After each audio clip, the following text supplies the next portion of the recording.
Hello everybody, and thank you for being here. There's an awful lot that I could say about Omar Khadr, so I'm going to say some things very, very quickly. First of all, Omar Khadr has never been convicted of a legitimate offence. He's never even had the opportunity of being brought before a properly constituted court to determine his rights or any charges against him. He's been tortured for over 10 years, first in Bagram, then in Guantanamo Bay Prison. The Canadian government has been complicit in the violation of virtually all of his rights protected by international law and Canadian law, including rights to liberty, habeas corpus, to be properly informed of charges, to be represented by and have privileged communications with legal counsel, to have charges and rights determined by an independent and impartial tribunal, to equality before the law and to the equal protection of the law, to a trial within a reasonable time, to freedom from torture, from arbitrary arrest and detention, freedom from prosecution for ex post facto or otherwise illegitimate offences, and lastly, the right of access to necessaries, proper food, education, privacy, control over one's immediate environment and living space, access to the company of other human beings, contact with friends and family. No court in the US or Canada has found Khadr's treatment at Bagram or Guantanamo Bay Prison to be legal or otherwise justifiable. Canadian courts, the Supreme Court, the Federal Court, and the Federal Court of Appeal have all ruled that the treatment of Omar Khadr in Guantanamo Bay violates the Canadian Charter of Rights and Freedoms, the UN Convention Against Torture, the Convention on the Rights of the Child, and the Geneva Conventions. In 2008, the Canadian Parliamentary Committee struck to consider the Omar Khadr case after hearing over 70 witnesses recommended, and I quote here, that the Government of Canada demand Khadr's release from US custody at Guantanamo Bay to the custody of Canadian law enforcement officials as soon as practical, close quote. On June 9th, the Canadian Senate adopted this resolution by a majority vote. On March 29th, 2008, the Canadian House of Commons did the same thing.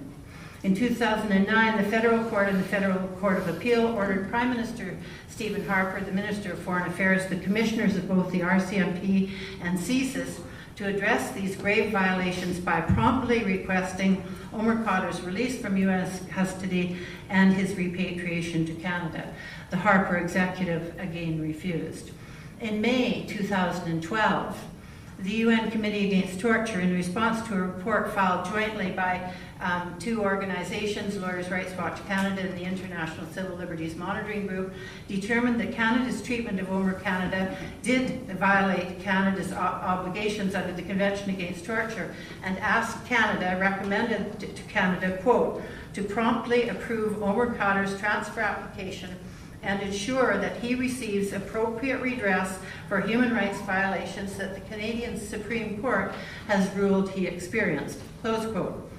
Now, backing up a little bit, on October the 13th of 2010, Omar Khadr agreed to plead guilty to the trumped-up charges in return for an agreement by the US to limit his period of additional incarceration to 8 years, and the further agreement to allow Khadr to be repatriated back to Canada after serving one of those 8 years. Now, at that time, then Foreign Minister Lawrence Cannon said, and I quote, "We will implement the agreement that was reached between Mr. Khadr and the government of the United States," close quote. Khadr's lawyers say that Canada's agreement, that agreement as expressed by Foreign Minister Cannon, would not have pled guilty without that agreement. Now, on April 12, 2012, the US approved Khadr's transfer to Canada, and Canada is still refusing to allow or to approve his transfer. While the current Minister of Public Safety, Vic Taves, agrees that Mr. Khadr is entitled to come back to Canada eventually, by virtue of the fact that he's a Canadian citizen, Mr. Taves says, quote, "The issue of when does he come back to Canada, that's a determination I have to make, and I haven't made any decision in that respect yet," close quote. Mr. Taves claims to be considering whether or not he will use his newly acquired discretion under the International Transfer of Offenders Act to refuse Khadr's repatriation to Canada.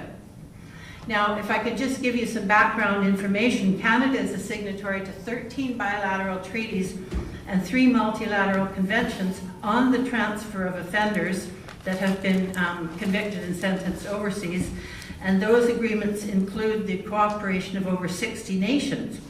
Between 1978 and 2009, over 1,500 Canadians were transferred back to Canada to serve their prison sentences in accordance with the purpose of that Transfer Act. That purpose being to promote justice and the rehabilitation and reintegration of Canadian offenders convicted abroad back into Canadian society. Transfer requests had been regularly accepted and permitted until 2006, when the Harper government started refusing to allow the transfer of a significant number of offenders. And since the plea agreement was entered into in October of 2010, the Harper's government, the Conservatives actually, all by themselves, because the Liberals and the NDP and the Bloc Québécois did not agree, have forced the amendment of the Transfer Act. Part of the hotly contested omnibus Bill C-38 was Bill C-5 to amend the International Transfer of Offenders Act to allow Minister Taves and his successors as public safety ministers to arbitrarily refuse the transfer of prisoners under the newly introduced rubric to that particular act of public safety. The amendments to the Transfer Act essentially allow, in the Khadr case, the use of the law to break the law. Khadr's Canadian lawyers have, of course, now filed yet another.